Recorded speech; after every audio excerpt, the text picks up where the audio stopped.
She was allegedly burned to death in a shocking incident that had sparked public outrage. The family, together with activists, is calling for speedy investigations and stronger protection for women across the country. Police have confirmed that one suspect has so far been arrested in connection with the death of Rachel Wandeto as investigations continue. Silent maovu ya kitawala. We are not going to stand here tuangalia wanawake wenzetu wakichomwa ama wakifanyiwa we have witnessed with the Rachel's case is something that should not happen in Kenya, a democracy that is guarded by the constitution and laws that we passed as a republic. Because that's why the DCIs are there, because online can say anything, and if we take side right now and then investigations comes out otherwise, as a family we may feel unfortunate. So for now we want to leave it to DCIs. Whatever investigations they'll get, that is what the family will believe, because we know the government is able.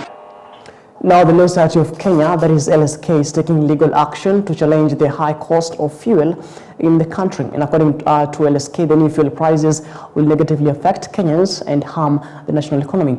But the society is now asking the court to order the Ministry of Energy and review the fuel pricing and to make this, the calculation system transparent. Society is deeply concerned that the cumulative effect of these measures has imposed a disproportionate and economically unsustainable burden on Kenyan households, business, manufacturers, transport operators, and other productive sectors of the economy. The society notes with concern that significant tariff and pricing adjustments affecting millions of consumers appear to have been implemented without sufficient public participation, without transparent disclosure of underlying fiscal and policy considerations, and without adequate consumer protection safeguards.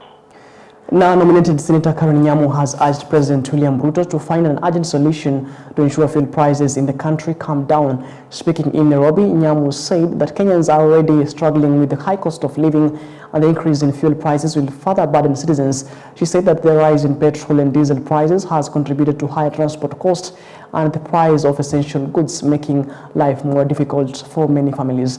Nyamu asked the president to intervene through temporary measures such as increasing subsidies or reducing some taxes imposed on fuel to ease the situation. But she added that lowering fuel prices will help reduce the overall cost of living, since fuel directly affects the prices of goods and services. Mafuta imepanda. Si mafuta imepanda. Diesel liko juu. Tunataka kuomba rais, sababu rais najua unapenda watu wako. Tunataka kukuomba rais, uweke measures, uintervene vile serikali inaweza. Kama ni kuongeza subsidies, kama ni kukata levies zile ziko kwa mafuta, zipungue kwa muda kiasi. At least mafuta iende chini, ndio gharama ya maisha isiende juu. Sababu unajua saa zile mafuta bei yake inaenda juu, gharama yote kutoka fare, kutoka commodity prices. Now, tensions gripped Busia town yesterday, the day before yesterday evening, after 2 people were shot dead by police officers following chaos at Busia police station. Now, the disturbance began when a group of youths from Macharia estate stormed the police station demanding the release of their youth leader, Edwin Mepuhulu, popularly known as Chikuze. In an attempt to control the situation, police opened fire, killing Frederick Odhiambo and Teddy, while Nicholas Odhiambo was seriously injured and rushed to Bulanda Private Hospital, where he continues to receive treatment. Now, the incident has caused fear among the Busia residents, with the families of the victims and local youth demanding swift investigations to establish the cause of the incident and hold those responsible accountable. From behind, akapigwa hapo risasi, akaanguka kujua amepigwa risasi. Unfortunately, akasakam. Kuna mwingine pia anaitwa Teddy somebody. Huyu ambaye maaga hapa nyuma, hii mwili umeona hapa nyuma, anaitwa Fred Odhiambo. Alafu kuna Teddy amepigwa risasi kwa shingo. Pia amekufa, amepelekwa mochari. Kuna mwingine watatu anaitwa Nicholas Odhiambo. Amepigwa risasi kwenye bega na moja ikamguza kwenye uso. So pia wanajaribu contain situation. Ametoka tu kwa nyumba jioni akipita hivi. Dakika kidogo wananipigia simu ati ni kama tunaona mtu. Kufika vile nilikuwa nakuja nilijua amekufa tayari juu kulingana na vile nilielezwa ni kama ameaga. Kufika naambiwa like bado anapumua. Lakini kulingana na mwili yangu hadi niliambia mabeshte wangu sijui chenye nanifanya. Nilikuwa nasikia vibaya sana. Sijafurahia na hiyo kitu kabisa. Na mimi sijafurahia na hii kitu imefanyika. Kwa sababu sasa imefika mahali tunapoteza mandugu zetu, tunapoteza mabwana zetu sababu ya siasa. Sababu anawacha watoto wengi tunabaki mayatima, watoto wanawake wanabaki wajani, sisi hatufurahii na hiyo kitendo.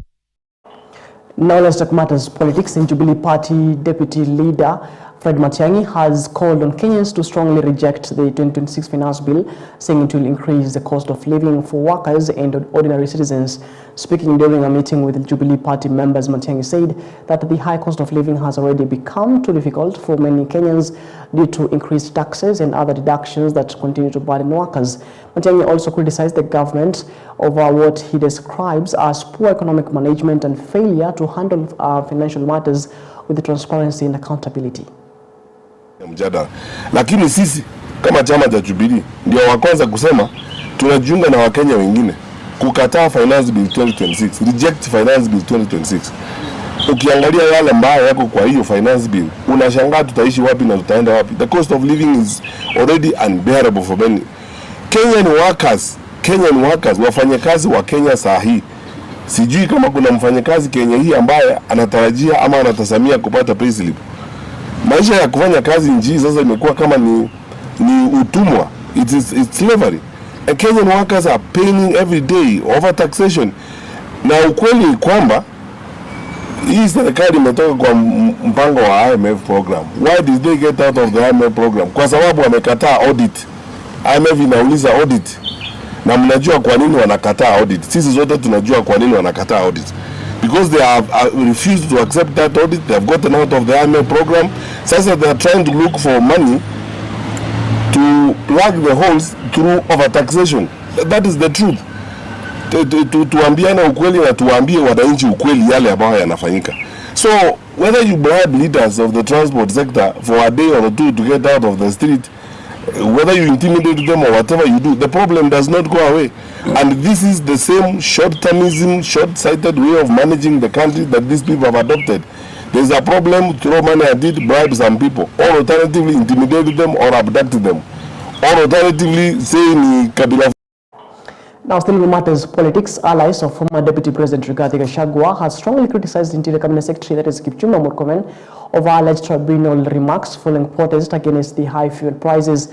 Speaking to the media, the leaders said that Murkomen should have offered solutions to the high cost of living instead of making political statements that they claim created ethnic divisions.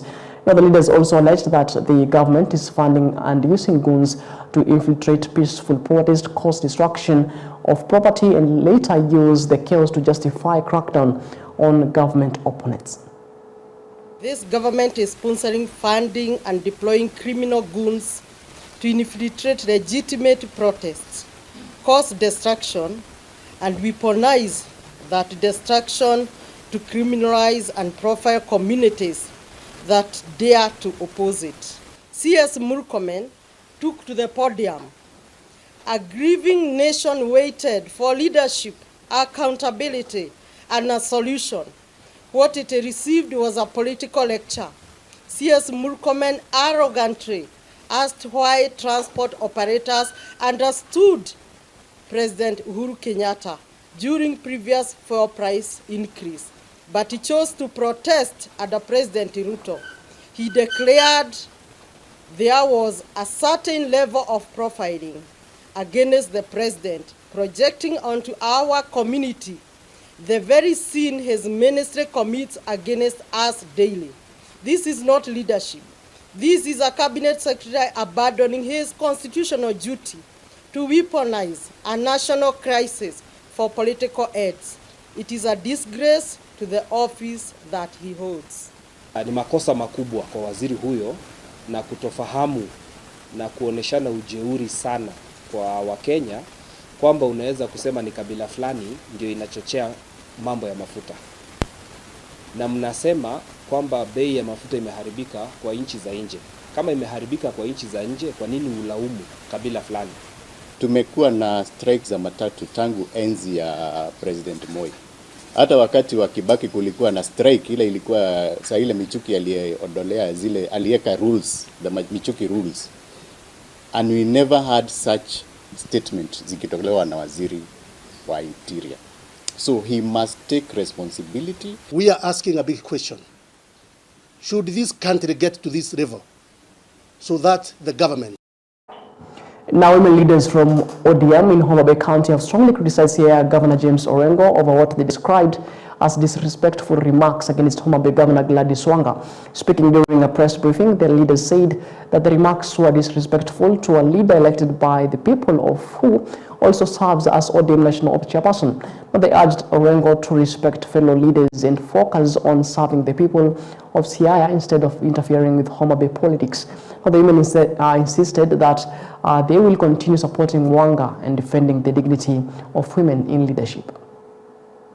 We want to say that what we had Governor of Siaya saying about our governor, we are not happy about it. We are not happy about it. We want to condemn it with the strongest terms possible. We are requesting him to give respect to our governor, give respect to our party leader. They didn't impose themselves to be leaders. We chose them to be our leaders. So we want to request him to stay in Siaya, work for Siaya people, and don't ever step in Homa Bay to come and abuse our governor. I am really disappointed as a woman, and I am calling upon all the women. Actually, we will even call upon every woman worldwide, because it is very disrespectful for someone by the name Orengo, who is our governor, to come and insult our governor Gladys Nyasuna Wanga. She's not only our governor, but she's the chair of the Orange Democratic Movement, and she's a pride to us as women. There is no way that Orengo can come and talk about sex, and talk about panties, and talk about any other thing. Very useless of him, because after all, even if it was a battle of the wits, Governor Gladys has never insulted Orengo at any function. So coming to insult him, especially sexually, I am so disappointed in anyone who is using sex to victimize anybody. Because after all, even Orengo himself engages in sex. So saying that a woman engages in sex, yes, it is true. Every one of us is a product of sex. So coming to sexualize this position is a shame. And shame on him. Orengo, shame on you. Orengo, shame on you. Now, Chief Justice Martha Koome led the swearing-in ceremony of the new commissioners of the National Cohesion and Integration Commission at the High Court in Nairobi. During the ceremony, Kemfa Nyamweya was officially sworn in as the new chairperson of the commission alongside 6 other commissioners. Now, Kemfa and his team take over leadership of the commission at a time when the country continues to experience tensions threatening national unity and social cohesion. While speaking at the event, Martha Koome emphasized the importance of national unity, accountable leadership, and the responsibility of the commission in family dealing with hate speech and divisions in society. She urged the new commissioners to uphold integrity and dedication in promoting peace and unity among all Kenyans. We assume this responsibility with utmost humility, gratitude, and a deep sense of duty before God and to the people of Kenya. We take office at a sensitive moment in our national life. Recent events are a reminder that national cohesion cannot wait for an election year. When a citizen is attacked because of perceived political association, when a political leader is assaulted by organized groups, when communities are profiled, when public speech becomes reckless, and when local conflicts over land, water, pasture, boundaries, or political identity are allowed to escalate, these are not isolated matters. These are early warning signs that must be confronted firmly. Nation building is often slow, it's also delicate, and it demands work. It demands heavy lifting.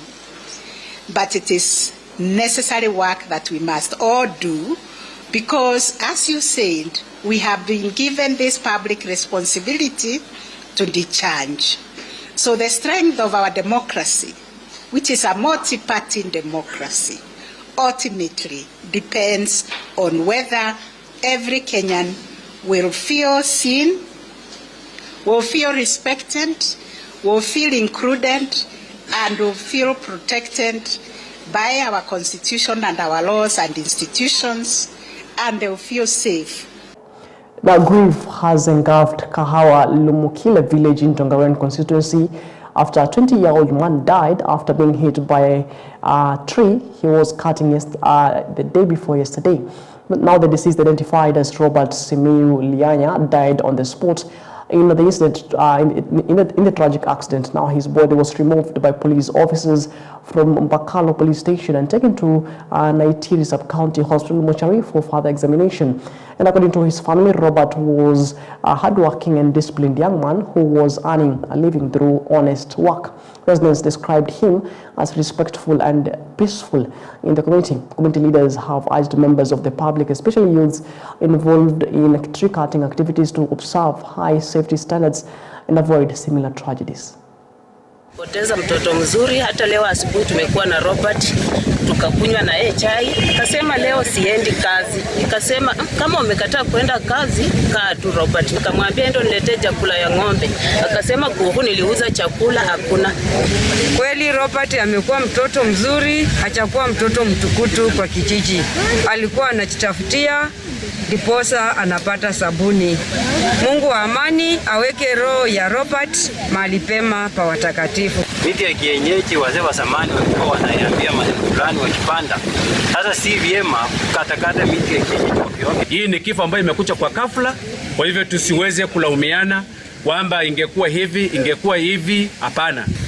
Mimi natoa tahadhari kwa wale wote ambao wanajaribu kupanda kwenye miti mirefu. Wachukue tahadhari wanapokata ili wasikuje wakapata maafa kama yale tumeyapata siku ya leo. Now, some students at St. Paul's Muluki Girls High School in Bumola, Bungoma County have been forced to study under trees due to poor infrastructure at the school. And according to the school management, the classrooms were built using an old design that causes extreme heat during lesson hours, forcing students to learn outside under trees. Now, in addition, some blackboards are worn out, while classrooms' windows are cracked and broken. We have very poor rooms, and also the roofs are too close. So I think that makes our learners not be comfortable in class. That's why we opt to come and read from outside so that they can just have some conducive environment. Unapoingia kwa hizo matarasa simepomoka. Hivyo mvua ikianza kunyesha kama wako nje, wakirudi ndani saa zingine inaanza kufucha because hata mapati roof yake ingine imeseka. When you look at the administration block, it is not completed. It needs to be at least refurbished and then finished so that at least it looks like a high school. When you look at the facilities, are not good for our girls. Even the floors are not that suitable for learning. Even the sitting facilities are not to the standard.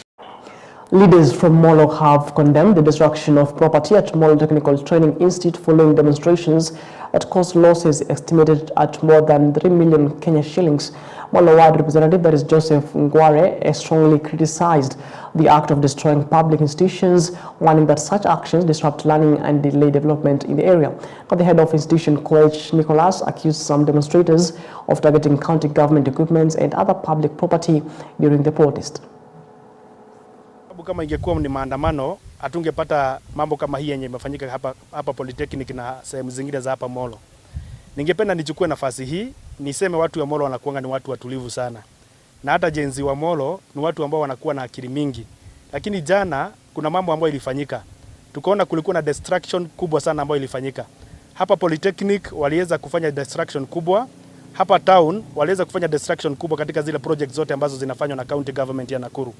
Kwa hivyo ningependa kuuliza watu ya Molo na niweze kuomba Gen-Zs na wale wengine ambao walikuwa wanakuja kwa maandamano na wale ambao pia wanaweza kuwa napanga kwenda kwa maandamano.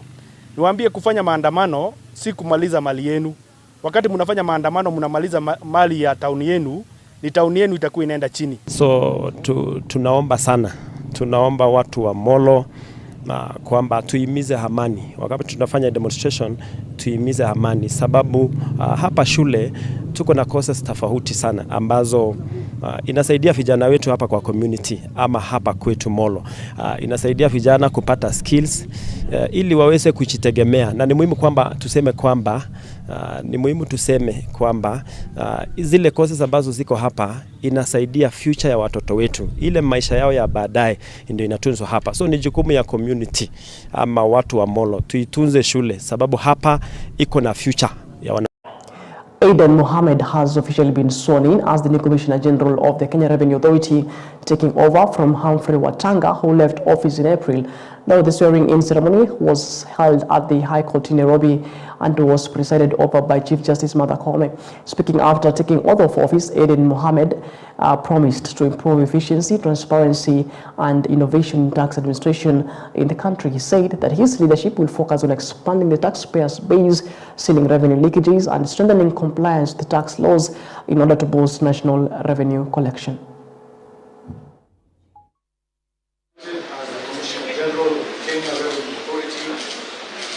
I do swear that I will be true and faithful to the best of my ability and power and execution of the trust committed to my charge and inspection in the service of the Kenya Revenue Authority, and that I shall not acquire, take or receive any fee, gratuity or reward, whether pecuniary or of any sort or description whatsoever.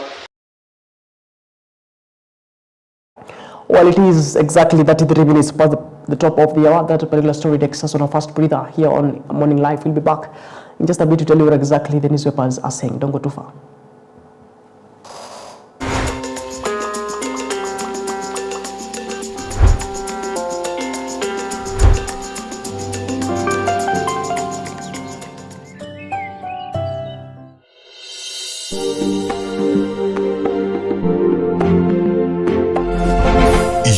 Watching EBN TV, transforming your world.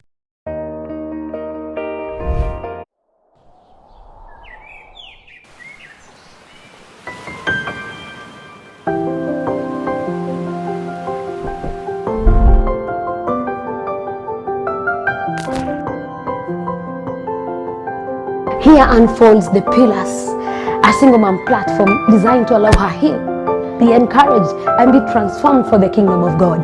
I'm your host, Mary Njeri Ndomo. Follow me on EBN TV every Tuesday at 8:30 p.m. Thank you.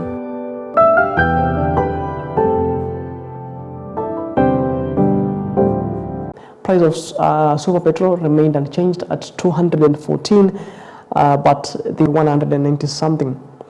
All right. Now that's the top story making headline on the Daily Nation, and of course the top story says fuel our demands. Those and of course there are pictures there of petroleum products users led by Rig Owners Association Chairman, that is Cornelius Chepsoi, and the Federation of Public Transport Sector CEO, that is Kushin Mushiri, and Matatu Owners Association President Albert Karakacha, addressing the media at Bomb Blast Memorial Park in Nairobi. That was on May 17th, where they announced that the Monday and Tuesday national strike over the fuel prices. Now they say, in the quote, Mr. Karakata says actually, if they give us the whole 46 shillings, we will be okay, and the strike will be called off. For now, it is suspended. That's according to Mr. Karakata. Of course, these 46 shillings they're talking about is actually, the additional 46 shillings in diesel fuel. All right. Now, they say reduce pump prices, even though the state announced the 10 shillings price cut for diesel on Monday. Public transport sector operators say this is not enough. Of course, they're seeking further drops. And of course, they actually say the leaders of key groups want President William Ruto to scrap the Energy and Petroleum Regulatory Authority and liberalize oil and energy sector. All right, and they also want, in regards to the at the end of traffic police bribes, they say matatu operators have asked the authorities to clamp down on the quote-unquote sanctioned collection of bribes by police officers on roads across the country. That's as well on page 5 of the Daily Nation this morning. In regards to matters fuel and of course the grievances of the matatu operators. And of course one will argue that that the fuel crisis is not only affecting the matatu operators. Of course it's actually affecting several industries, because people actually use fuel privately for the industries, especially that for diesel. Of course, the increase in fuel actually makes there is a ripple effect in the price of commodities right here in the country. Now, transport operators actually going to negotiate with the government. It's actually that particular sector, but this crisis is actually crippling people's businesses right here in the country. You can imagine the increase in bus fares as compared to what was last month. Of course, it has seen an increase by maybe 10 shillings, or in some parts of the country even 30 shillings. That is the public service vehicles. Of course, the online transport online taxis actually are charging much higher. All right, so it's a situation that needs to be addressed promptly. All right, that's a story you can get on page 5, exclusively on page 5 of the Daily Nation this morning. Now, on page 8, why petitioners want Aidan out of KRA job. Of course, we had run that particular story right here, and the litigants in 2 separate petitions argue that former Cabinet Secretary Aidan Mohamed, who is actually 62 years, is beyond the mandatory public service retirement of age of 60. Rendering his 3-year appointment as Kenya Revenue Authority Commissioner General unconstitutional, illegal, and void. All right. The petitioners are actually seeking, former Cabinet Secretary Aidan Mohamed, I beg your pardon, who is 62 years. They actually say that he has reached the retirement age of 60. All right, that's a story you can get on page 8. Now on page 3, a story that I don't want to read here this morning. On page 3 and of course on page 40. I don't know why the Daily Nation saw it fit, to give them space on the front page. Matters to do with Arsenal fans in a frenzy after title drought ends. Of course, it says, let me just read for the benefit of the viewer. Of course, they say the Gunners did not even need to lift a sword to conquer their cannon and be crowned the 2025-2026 EPL champions. Of course, we'll remember that Arsenal actually clinched the title for the English Premier League after Manchester City actually tied with Bournemouth. That was a day before yesterday. And of course, Arsenal are the winners for 2025-2026 EPL champions after 2 decades, I believe.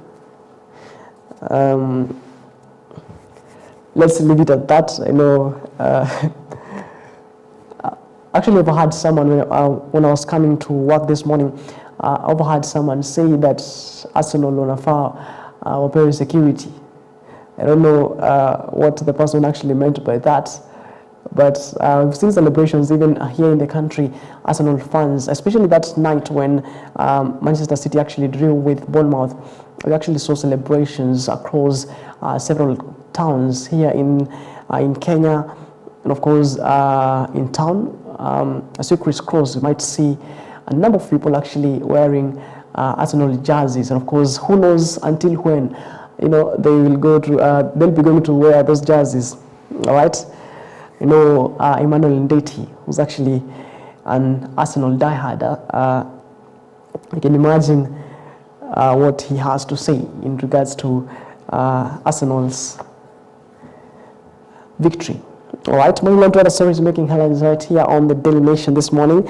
The ones we lost, rights groups say 12 killed in protest. Now across Nairobi and other parts of the country, families are mourning their loved ones killed during the protest against high fuel prices, with their deaths adding to the growing toll from demonstrations. Now the state put the deaths at 4, but human rights activists say 12 people have lost their lives. And of course, there are pictures there of very young people actually. There is a picture there of a lady named Prudence Imali, who is actually 20 years, who was shot dead in Maroroi in Nairobi. Derek Machanja, 22 years old, who was shot at Maraba in Kakamega County, and Joseph Kiarie Kibuche, who was shot dead at Githurai 44. It is quite unfortunate to see, people being killed, expressing their constitutional rights, expressing their grievances. And of course, they are killed by the people they pay using, allegedly, the people they pay using their taxpayers' money. And of course, we've actually seen a series of, people being killed since 2024. Right, during the anti-finance bill protest. Of course, we've seen, police in uniform and they that are not in uniform, committing these atrocities. But what is the justice system actually doing to make sure that these perpetrators are actually, brought to book? All right, that's a story on page 4 where human rights activists say that, the state says 4 were killed, but they say 12 were killed.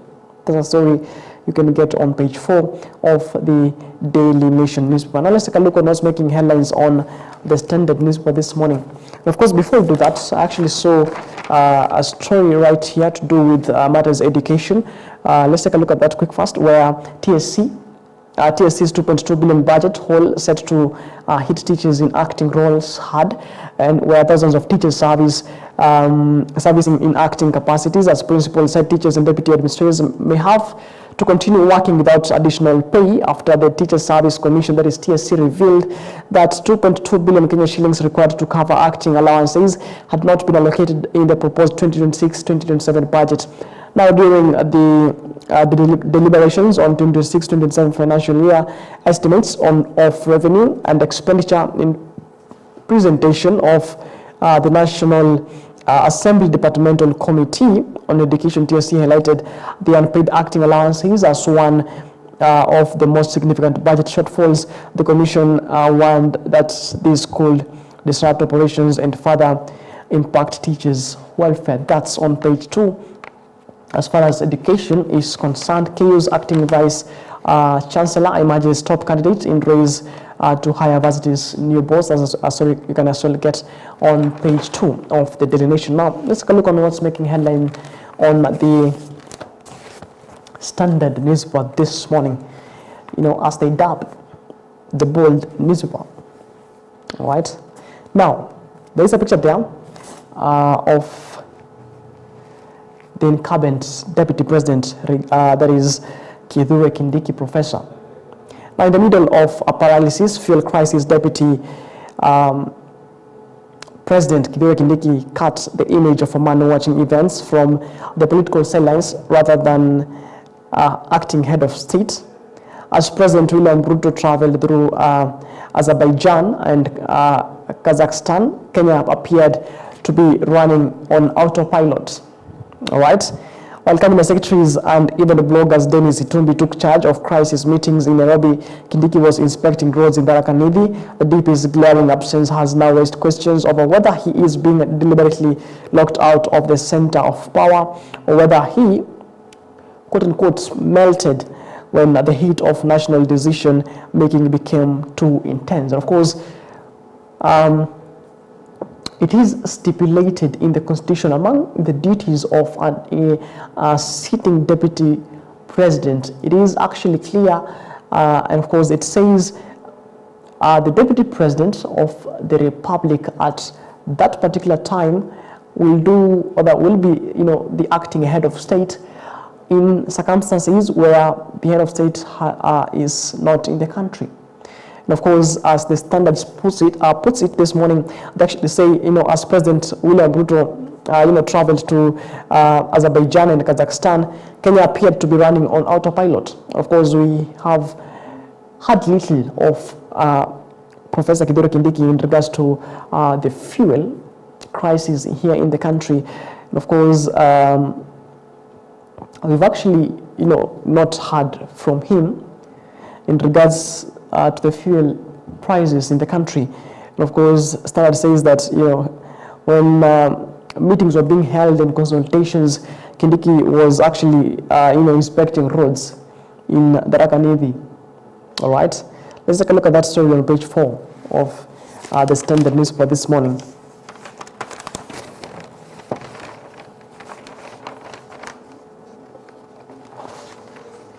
All right, there we have it. And the deputy president position is a vulnerable one. It has caused sleepless nights for many politicians angling on power, or the angling for power, in his heartbeat away from the sanctums of authority and its holder carries not just stature but serious influence. Now, the position of was heavily debated during the writing of the Constitution. It was not only safeguarded but also given authority and duties that make the holder a principal actor in governance at the very top. Now, ordinarily, the President William Ruto out of the country is expected that his deputy, Kithure Kindiki, will take charge. Last few days, however, have painted a picture of a professor out of tune with his roles and responsibilities. He has cast the image of an outsider in government. Not only has he skipped core engagements in the capital, but his resigned presence in his home county of Tharaka Nithi has made him appear sidelined from the center of power, the executive. All right. It is actually, titled Kindiki's absence during fuel crisis raises questions on his leadership. That's a story you can get on page 4 of the Standard newspaper this morning. Missing school girl found murdered in Nakuru, where the family of a grade 6 student aged 12 years is in shock after the girl was defiled and murdered on Monday evening at Lare area that is in Joro Sub-County, Nakuru County. Now, the shocking incident left the body of Mercy Nyambura with multiple head injuries. Her left eye severed and neck bruised, with the local authorities believing she was strangled and tortured. And according to the area chief, Mwangi Kiaraho, Nyambura's body was found on Tuesday afternoon, hidden in a maize plantation within the area after a long search by villagers. Now, he said that she had allegedly been raped before she was killed. Mwangi said that her body was moved to Egerton University mortuary awaiting post-mortem. And of course, we did run a story right here in regards to the issue of femicide and gender-based violence. Of course, I remember just some few days ago, we actually saw the gospel musician, that is Rachel Wandeto, who actually, drew a tattoo of the face of President William Ruto, where we actually saw, she was accosted by criminals who actually, burnt her. And of course, she later on succumbed to the injuries at hospital. It is quite unfortunate, to see how people have become inhuman. This is a girl of 12 years old, someone actually allegedly defiling the girl and, killing a school-going child. It's quite unfortunate. Of course, we hope that justice will actually catch up with them. All right, that's a story you can get on page 5 of the Standard this evening, or this morning, I beg your pardon. Kenya's 446 million Kenya shillings win in cancer research. Of course, a Kenyan researcher has won the 446 million Kenya shillings award for advancing early detection of cancer, a disease that claims thousands of lives in the country annually. Professor George Njoroge, a co-principal investigator in Kenyatta University Teaching Referral Hospital, that is KUTRH, received a Greater Manchester Cancer Award 2026 alongside the United Kingdom team led by Professor Bistro. Beg your pardon. That's a story you can get on page 3 of the Standard newspaper. Haiti First Deputy deployed to deal with cattle rustlers. That as well on page 2. And the family of killed gospel artist demands answers. Where the family of the gospel musician, that is Rachel Wandeto, who was actually burnt in Kasarani Mweki some few days ago, who actually later on succumbed to the injuries. The family says that they want justice. All right. It is alleged that the 3 people attached to Rachel Wandeto with unknown liquid on Saturday in Mweki, Kasarani, as she walked home. The gospel artist and a mother of 2 was rushed to the Kenyatta National Hospital with about 75% burned injuries, but died on Monday. Her death has attracted a lot of attention, including claims that she was attacked over President Ruto's tattoo on her body, claims the family say cannot be confirmed yet. Of course, this is a 50-50 thing. One might argue that it was politically motivated or orchestrated, but on the other hand, these criminal activities actually happen, and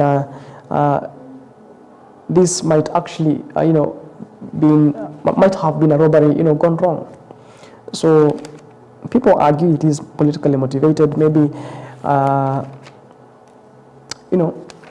let's wait and see how things will unfold in regards to that particular story. Now, on page 2, courts told the How $208 billion health deal with U.S. harms Kenyans. Now, Busia Senator Okiya Omtata says last year's landmark health partnership with the Donald Trump administration is settled in favor of the U.S. in documents filed before the High Court. Omtata argues that the $208 billion framework has far-reaching commitments entered into without parliamentary approval, public participation or consultation with county governments. Now the agreement compels Kenya to inject billions of shillings into the program annually for 5 years, absorb more than 13,000 frontline health workers into the payroll before 2028, and as well recognize approvals issued by the U.S. Food and Drug Administration, that is FDA, for medical products. Now, in his 52-page supplementary submission filed on Monday, the senator raises concerns that Kenya could be required to grant American officials direct login credentials to some of the country's most sensitive national health data, including HIV and tuberculosis records, genomic sequences, and disease surveillance information covering millions of Kenyans. That's a story you might want to look at on page 2, where Okiya Omtata says explains how the Kenya-US the health deal with US might what it terms as harm Kenyans. That's a story on page 2 of the Standard newspaper this morning. Up to speed without making headlines. Of course, what you're waking up to this morning as far as news is concerned. Of course, we shall be keeping tabs with these developing stories, and of course, we shall be bringing you in our subsequent bulletins later on in the day at 1, 4, 7, and 9 p.m. My name is Martin Macharia. Thank you so much for staying with us until this particular minute. Your Faith Today is actually coming up next in the top of the hour. You don't want to miss that particular show that's coming to you up next in the top of the hour. Good morning. God bless. Enjoy the rest of your viewing. And as always, let's do this again when God says we do.